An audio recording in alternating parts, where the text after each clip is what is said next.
Assalomu alaykum aziz akalarimiz, birodarlarimiz. Bu yerda bir ukam ashula talab qilib qoldi. Ismlari Odiljon, Odilsher Marg'ilondan ukam. Gunoh degan ashulani talab qildilar. Siz talab qilayotgan ashulani Oygul Asilbek qizi degan bir shoira qiz yozgan, Namanganlik, Aqchi o'rtasida turadigan qirg'iz qishlog'idan. Aytayaptiki, gunohlarning eng yomoni deyapti, onani ranjitib qo'yish ekan deyapti. Haligi qiz shu darajaga yetganki, onasini ranjitib, ko'zi ko'r bo'lganda, ko'zi ko'r bo'lib, bugun Xudoyimni ko'zi menda emas. Rahmat nazaridan qoldim benasib. Bugun Parvardigor dodim tinglamas, men borar yo'limdan qoldim adashib. Hatto shabodaga yetmaydi kuchim, u ko'r, o'shuning uchun aytayapti. Mana qilib yurgan uchun hatto shabodaga yetmaydi kuchim, yo'l ustida yengil toshga qoqildim. Kecha osmonlarni baxtiyor quchib, osmonning poyidan yerga yiqildim. Rahmat nazaridan qoldim benasib, men borar yo'limdan qoldim. Bugun Xudoyimni Oshini aytib beri.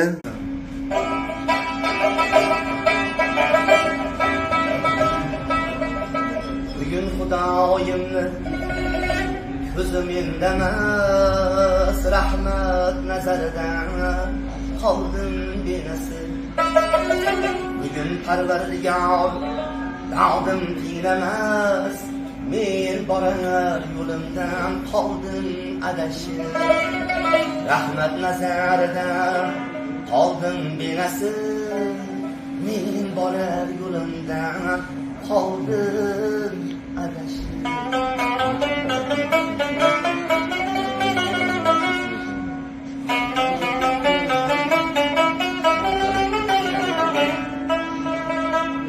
Hatto shabodaga yetmaydi kuchim, yo'l ustida yengil toshga qoqildim. Kecha osmonlarini baxtiyor quchib, osmonni poyidan yerga yiqildim. Rahmat nazaridan qoldim benasib, men borar yo'limdan qoldim adashib.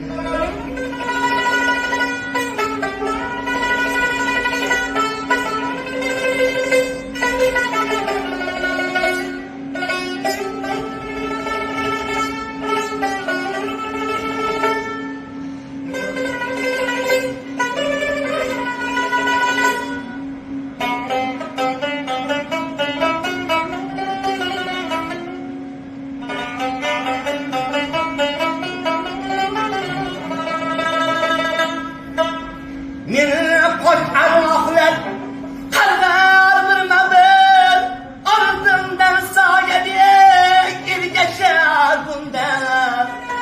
Bo'ynimga osilgan gunohim og'ir, onamni ranjitib qo'ydim behuda.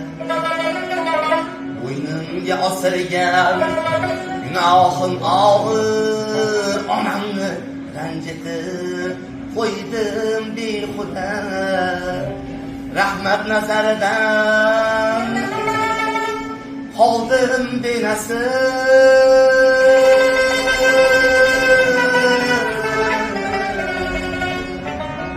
men borar yo'limdan qoldim adashib. Rahmat. Boya bir o'sha bir narsa aytib turdim.